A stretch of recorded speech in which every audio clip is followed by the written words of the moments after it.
Hadirin wal hadirat rahimakumullah. Kita berkumpul pada malam hari ini dalam rangka memperingati Maulid Nabi Muhammad sallallahu alaihi wasallam. Sebetulnya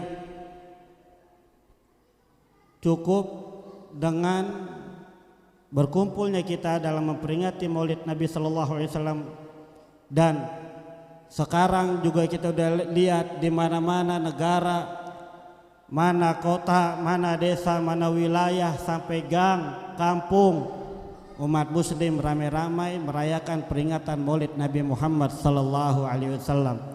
Yahtafilul kaunu Muhammadun alladzi yahtafilul kaunu bimaulidihi sallallahu alaihi wasallam. Seluruh alam semesta ini bergembira ria memperingati Maulid baginda Nabi Muhammad sallallahu alaihi wasallam. Man lam yafrah bi Muhammadin lam yafrah abadan.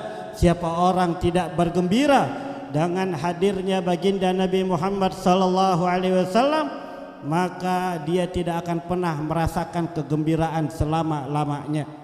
Hadirin yang dirahmati Allah Subhanahu wa taala, seharusnya peringatan-peringatan Maulid Nabi Muhammad sallallahu alaihi wasallam yang saat ini kita telah saksikan, padahal jaraknya Nabi Muhammad sallallahu alaihi wasallam 1400 tahun yang lalu, jauh dari masa kita, 14 abad lebih, tapi manusia ramai-ramai memperingati hari lahirnya yang tidak ada manusia seperti baginda Nabi Muhammad sallallahu alaihi wasallam yang hari lahirnya hampir seluruh negara merayakan peringatan Maulid Nabi Muhammad sallallahu alaihi wasallam.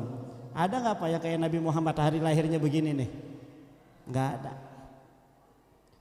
Makanya pantas kalau ada orang kafir, saya lupa namanya, dia sampai buat buku 100 tokoh ternama dan paling berpengaruh di dunia.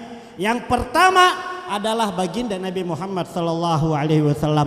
Orang kafir kagum, kita selaku umatnya harus lebih kagum dengan kita punya nabi, yaitu Sayyiduna Muhammad sallallahu alaihi wasallam. Kenapa? Karena kita ini tanpa kita minta oleh Allah Subhanahu wa taala, Allah telah jadikan kita bagian daripada umat baginda Nabi Muhammad sallallahu alaihi wasallam. Siapa baginda Nabi Muhammad? Nabiuna Muhammad sallallahu alaihi wasallam alladzi kammalallahu zahirahu wa batinahu, yaitu baginda Nabi Muhammad sallallahu alaihi wasallam adalah satu makhluk, satu hamba yang telah Allah sempurnakan zahirnya maupun batinnya. Tidak ada manusia yang sempurna daripada Nabi Muhammad sallallahu alaihi wasallam. Kalau orang kafir bisa begitu bangga dengan Nabi Muhammad sallallahu alaihi wasallam, tidak malu, padahal dia tidak menyembah Allah, dia tidak beriman kepada Allah, tidak beriman kepada Nabi Muhammad, bisa mengatakan bahwa manusia yang paling terpengaruh di dunia ini adalah Nabi Muhammad sallallahu alaihi wasallam, maka kita harus lebih bangga dari dia. Kenapa? Karena kita telah ada iman di hati kita kepada baginda Nabi Muhammad sallallahu alaihi wasallam. Makanya di dalam kitab Burdah dikatakan, Muhammadun dzikruhu rauhun li anfusina, Muhammadun syukruhu fardun 'alal umami. Nabiuna Muhammad sallallahu alaihi wasallam menyebut-nyebutkan kisahnya, menyebut-nyebutkan kehadirannya, dirinya adalah rauhun li anfusina. Makanya salah satu alasan para kiai, para habaib mengajak kita untuk mengenal baginda Nabi Muhammad sallallahu alaihi wasallam agar didengarkan di telinga kita ini tentang Nabi Muhammad sallallahu alaihi wasallam. Kenapa? Karena tidaklah orang beriman didengarkan padanya kisah Nabi Muhammad, melainkan hatinya pasti akan tentram, akan tenang, akan bahagia, bergelora rindu ingin berjumpa dengan Nabi Muhammad sallallahu alaihi wasallam. Lantaran tidak ada satupun kisah yang lebih menarik untuk orang-orang beriman dengar melebihi daripada kisah baginda Nabi Muhammad sallallahu alaihi wasallam. Lantaran Nabi Muhammad telah Allah sempurnakan zahir maupun batinnya, bahkan sebelum lahirnya Nabi Muhammad, sebelum hadirnya Nabi Muhammad telah Allah muliakan nurnya. Sampai-sampai tidak ada satu lahir seorang nabi dan rasul atau seorang manusia pun yang Allah sendiri turun tangan untuk memeriahkan lahirnya baginda Nabi Muhammad sallallahu alaihi wasallam. Sampai-sampai diceritakan dalam kitab Maulid Ad-Dibai, di situ dikatakan Allah perintahkan malaikat Jibril, ya Jibrilun hadi fi sairil makhluqat min ahlil ardi was samawat bitahani wal bisyarat. Wahai Jibril, umumkan kepada seluruh makhluk yang ada di langit dan yang ada di bumi. Agar apa? Agar mereka semua menyambut dengan gembira. Fa inna nurul mausun wa sirral maknun. Karena pada malam hari ini cahaya yang terjaga, rahasia yang tersimpan, yang telah aku ciptakan sebelum adanya sesuatu, yaitu cahayanya baginda Nabi Muhammad sallallahu alaihi wasallam. Pernah suatu hari Sayyidina Jabir radhiyallahu anhu, beliau bertanya kepada Rasulullah, ya Rasulullah, akhbirni an awali syai'in khalaqahu Allahu qabla al-asya. Wahai Rasulullah, kabarkanlah kepadaku apa sih yang pertama kali Allah ciptain sebelum adanya sesuatu. Sebelum ada langit, sebelum ada bumi, sebelum ada surga, sebelum ada neraka, sebelum ada malaikat bahkan. Apa yang pertama kali Allah ciptakan ya Rasulullah? Ini pinter nih Sayyidina Jabir, Pak. Nanyanya sama Nabi Muhammad sallallahu alaihi wasallam. Kenapa? Karena Nabi Muhammad wa ma yantiqu anil hawa in huwa illa wahyun yuha. Karena apa yang diucapkan oleh Nabi Muhammad bukan berasal dari hawa nafsunya, bukan dari kepengenannya, karena semua yang diucapkan oleh Nabi Muhammad adalah bersumber dari wahyu ilahi, wahyunya Allah Subhanahu wa taala. Maka Rasulullah sallallahu alaihi wasallam menjawab, ya Jabir, innallaha khalaqa qabla al-asya'i nura nabiyyika Muhammad sallallahu alaihi wasallam min nurih. Wahai Jabir, ketahuilah yang pertama kali Allah ciptakan sebelum adanya sesuatu adalah cahaya Nabimu Muhammad sallallahu alaihi wasallam dari cahayanya Allah Subhanahu wa taala. Pak, jadi yang pertama kali Allah ciptakan di alam dunia ini siapa, Pak? Nur baginda Nabi Muhammad. Siapa yang Allah ciptain pertama kali? Nur baginda Nabi Muhammad. Nur baginda Nabi Muhammad sallallahu alaihi wasallam. Baru dari nurnya Nabi Muhammad diciptakan yang lain. Diciptakan malaikat, diciptakan lauhul mahfuz, diciptakan qalam, diciptakan dan lain-lainnya. Dari nur baginda Nabi Muhammad sallallahu alaihi wasallam. Itu Allah sendiri, Pak, bilang sama malaikat Jibril, wahai Jibril, umumin kepada seluruh makhluk yang ada di langit, yang ada di bumi, ini cahaya yang telah aku ciptakan sebelum adanya sesuatu. Anquluhu fi hadhihi al-lailati la batni ummihi masruran wa amla'u bihil kauna nura waqfulhu yatiman wa tahiruhu ahla baitihi tathira. Wahai Jibril, malam ini cahaya akan aku pindahkan ke perut ibunya dalam keadaan bahagia, dan aku akan terangi alam semesta ini dengan cahaya. Aku yang akan merawatnya dalam keadaan yatim, dan aku akan sucikan dia serta keluarganya sesuci-sucinya. Sallu ala Nabi Muhammad. Makanya malaikat Jibril dari langit ke bumi mengumumkan, tidak ada orang yang meriah hari lahirnya dimeriahkan oleh Allah semeriah baginda Nabi Muhammad sallallahu alaihi wasallam. Seluruh malaikat dari langit dan bumi berbaris menyambut sang cahaya baginda Nabi Muhammad, karena pada malam itu baginda Nabi Muhammad akan dizahirkan, surga berhias. Sampai bidadari kaget, ada apa ini surga berhias? Malaikat Jibril katakan, wahai bidadari, bersoleklah kalian, berdandanlah kalian, karena kekasih Allah baginda Nabi Muhammad SAW akan Allah zahirkan, Allah akan tampakkan pada malam hari ini. Bidadari dandan semuanya menyambut kelahiran baginda Nabi Muhammad SAW dengan gembira. Wadajjatil ars, sampai ars bergoncang, bahkan sampai para malaikat bergemuruh dengan subhanallah, alhamdulillah, wa la ilaha illallah, wallahu akbar. Malam pada saat Nabi Muhammad lahir terang, Pak. Tidak ada malam seterang malam lahirnya baginda Nabi Muhammad sallallahu alaihi wasallam. Ummu Syafa, ibunda Abdurrahman bin Auf bercerita, aku ini salah satu orang yang mengikuti yang membantu proses kelahiran Nabi Muhammad sallallahu alaihi wasallam. Itu Nabi Muhammad lahir dalam keadaan bersih, tidak ada darah, tidak ada tuban, bersih.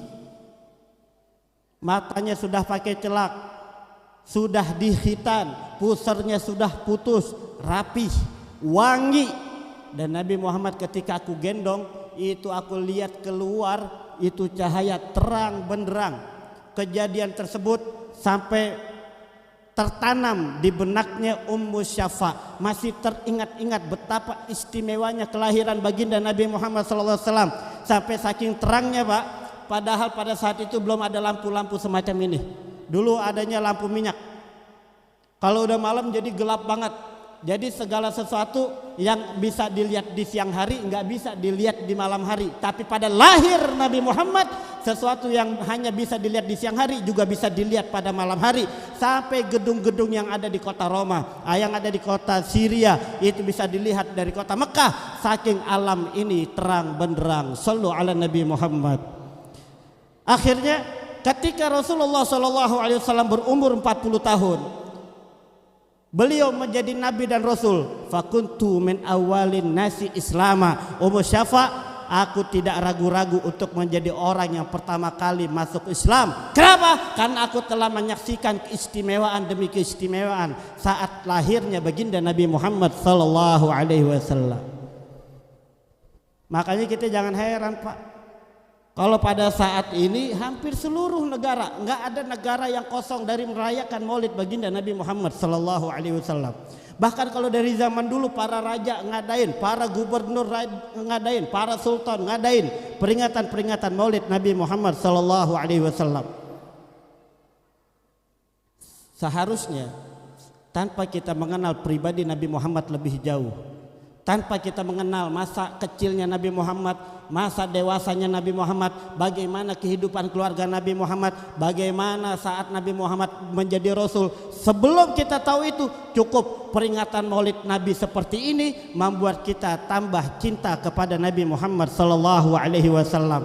Karena paling ruginya orang yang beriman kalau di hatinya tidak ada baginda Nabi Muhammad sallallahu alaihi wasallam. Lantaran satu-satunya manusia yang Allah sempurnakan lahir dan batinnya hanya baginda Nabi Muhammad. Fisik, tidak ada fisik yang lebih indah daripada baginda Nabi Muhammad. Tidak ada wangi yang lebih wangi daripada baginda Nabi Muhammad sallallahu alaihi wasallam. Bahkan ada satu orang sahabat punya 4 istri. Istrinya berapa Pak? 4. Di sini ada yang begitu nggak? Istrinya 4. Ini istrinya pada kagak main cemburu-cemburuan. Istrinya pada akur cuman main saing-saingan bagaimana mereka ini tampil cantik di suaminya. Akhirnya mereka pakai wewangian yang paling wangi, tapi mereka heran. Udah pakai wewangian yang paling wangi, kok suaminya lebih wangi dari mereka semua. Bahkan suaminya lebih wangi daripada sahabat-sahabat lakinya. Padahal mereka tahu suaminya ini gak punya minyak wangi, tapi kok bisa wangi. Akhirnya salah satu daripada istrinya bertanya, wahai suamiku, bahasa kita nih, Bang, abang ngapa wangi banget? Kita nih keempat istrimu telah bersaing untuk tampil cantik di hadapanmu, bersaing untuk tampil lebih wangi dari yang lain, bahkan dari dirimu. Tapi sayangnya Bang, abang ini kenapa lebih wangi dari kami, bahkan abang lebih wangi dari teman-temannya yang lain.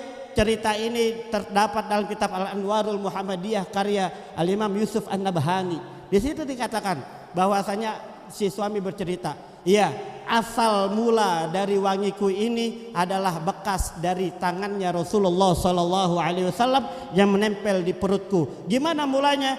Dia pernah punya penyakit kulit Pak, gatal-gatal, penyakit kulit. Dia datang kepada Nabi Muhammad, wahai Nabi, aku ini punya penyakit kulit, tolong doakan aku biar aku sembuh. Disuruh duduk sama Nabi Muhammad, ditempelkan tangan Nabi Muhammad di perutnya. Dia bilang, sejak itu penyakit aku sembuh, dan sejak itu juga ketika tangannya Rasulullah dilepas dari perutku, itu wangi masih membekas sampai gini hari. Sallu ala Nabi Muhammad. Soal fisik baginda Nabi Muhammad paling ganteng, paling indah. Ada yang mengatakan Nabi Yusuf paling ganteng, enggak, Nabi Muhammad paling ganteng. Nabi Yusuf hanya diberikan setengah ketampanan oleh Allah Subhanahu wa taala, tapi Nabi Muhammad diberikan full. Makanya dikatakan dalam kitab Muhammad Al-Lisanul Kamil karya Sayyid Muhammad bin Alwi Al-Maliki Al-Hasani, law wa sahbu Zulaikha law ra'ayna jabinahu la asarna takti al-guluba alal aidi. Teman-temannya Zulaikha ketika melihat ketampanannya Nabi Yusuf alaihi salam, sampai-sampai saking tampannya Nabi Yusuf, jari jemari mereka tidak terasa teriris oleh pisau. Nggak berasa Pak, saking tampannya Nabi Yusuf. Tapi dikatakan oleh para penyair yang melihat wajah Nabi Muhammad SAW, andaikan mereka itu teman-temannya Zulaikha melihat hanya keningnya Nabi Muhammad SAW, jangankan jari mereka yang mereka iris, jantung mereka diiris-iris, mereka pun tidak akan berasa karena gantengnya baginda Nabi Muhammad SAW. Soal fisik, tidak ada indah, tidak ada yang sempurna melebihi daripada baginda Nabi Muhammad sallallahu alaihi wasallam. Makanya di Asraqal dikatakan, anta syamsun, anta badrun, anta nurun fawqa nuri, anta iksiru wa ghali, anta misbahu suduri. Engkau wahai Nabi, anta syamsun, engkau ini mentari, matahari. Anta badrun, engkau ini adalah purnama, sangat indah. Bahkan purnama sendiri yang menjadi tempat pandang manusia Arab pada bangsa itu kalah indahnya oleh baginda Nabi Muhammad SAW. Nabi Muhammad kalau berjalan di bawah sinar matahari nggak ada bayangannya, Pak. Kenapa? Karena matahari tercipta dari nur baginda Nabi Muhammad SAW, sehingga keterangan matahari tidak bisa mengalahi cahaya baginda Nabi Muhammad SAW. Anta badrun, engkau adalah bulan purnama, karena pandangan bangsa Arab pada saat itu yang paling indah adalah bulan purnama. Tapi apa yang terjadi ketika hadir baginda Nabi Muhammad SAW, yang semula pandangan mereka memandang indah bulan purnama, berpaling memandang indah wajah baginda Nabi Muhammad SAW, sampai dikatakan gharamal badru min husni jamalih, bulan purnama cemburu dengan ketampanan keindahan wajah baginda Nabi Muhammad SAW. Jadi kalau udah bicara fisik, udah Nabi Muhammad udah nomor satu.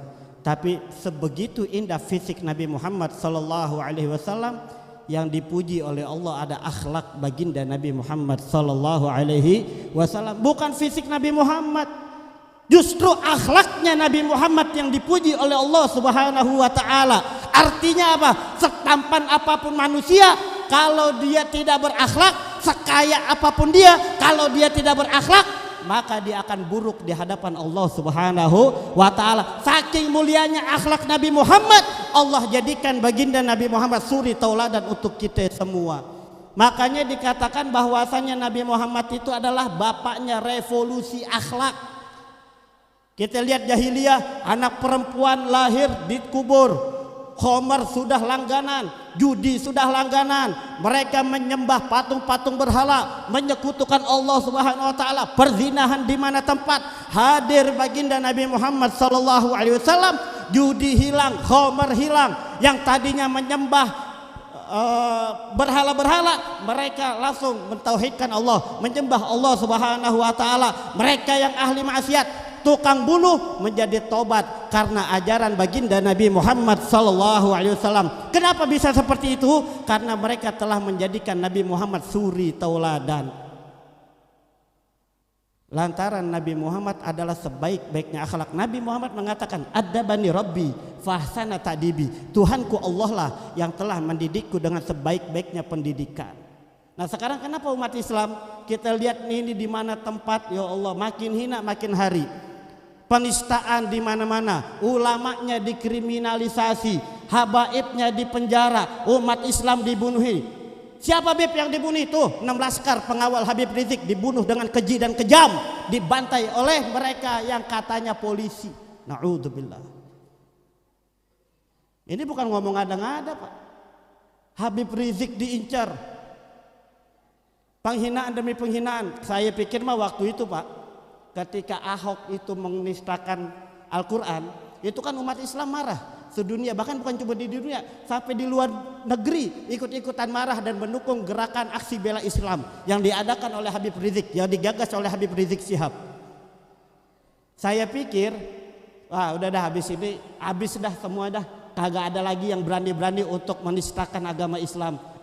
Nggak taunya semakin kemari bukannya makin kurang, justru makin banyak yang telah menghinakan dan menistakan agama Islam. Betul.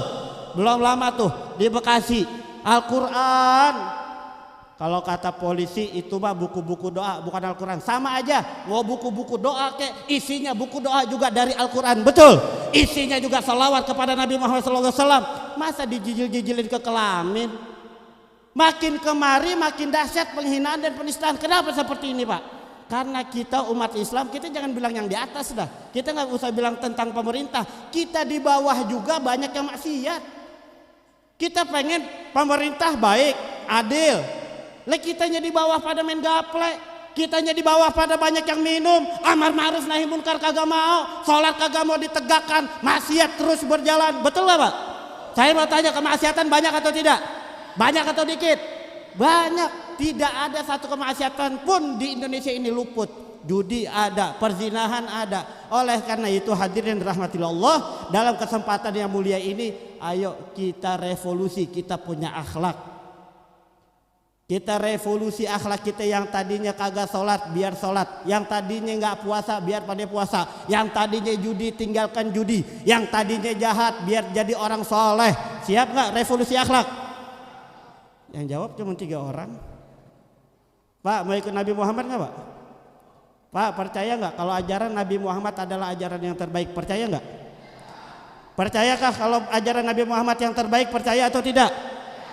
Harus. Kalau kita percaya, ikutin jalannya Nabi Muhammad, karena satu-satunya jalan yang menyelamatkan kita di dunia maupun di akhirat, yang membuat kita mulia di dunia maupun di akhirat, yang membuat kita senang di dunia dan akhirat, hanya satu jalan, yaitu jalannya baginda Nabi Muhammad sallallahu alaihi wasallam. Ngapain kita kumpul acara maulid seperti ini kalau tidak menambahkan hati kita untuk mencintai Nabi Muhammad, mengenal Nabi Muhammad, dan mengikuti jalannya baginda Nabi Muhammad sallallahu alaihi wasallam. Siap revolusi akhlak? Siap ikuti akhlak Nabi Muhammad? Betul. Siap sholat, siap puasa, siap tinggalkan maksiat, siap menjadi orang yang adil, siap tinggalkan kezaliman. Takbir. Sallu ala Nabi Muhammad. Harus rubah. Kalau kita punya istri belum pakai kerudung, suruh pakai kerudung. Kita punya anak perempuan yang pacaran, suruh putus atau suruh nikah sekalian.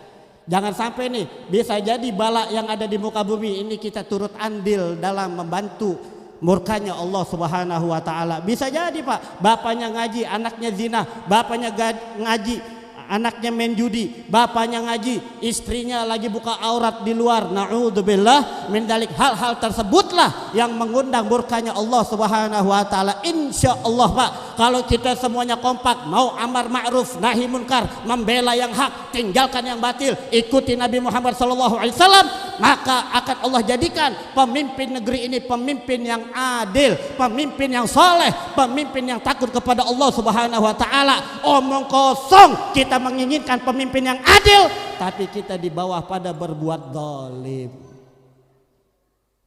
Makanya kita doain, kita minta kepada Allah, mudah-mudahan pemimpin-pemimpin kita dari Jokowi terus ke bawah, Allah berikan taufik hidayah kepada mereka. Allah berikan mereka taufik hidayah. Allah jadikan mereka orang-orang yang takut kepada Allah Subhanahu wa taala. Dan ya Allah, berikanlah kami semua taufik hidayah. Tambahlah kecintaan kami kepada Nabi Muhammad sallallahu alaihi wasallam. Berikanlah kekuatan kami untuk mengikuti jalannya baginda Nabi Muhammad sallallahu alaihi wasallam. Ala hadin niyat wa ala kulli niyatin salihah wa ala manawi bi salafuna salihun ila hadratin Nabi Muhammad sallallahu alaihi wasallam. Al-Fatihah.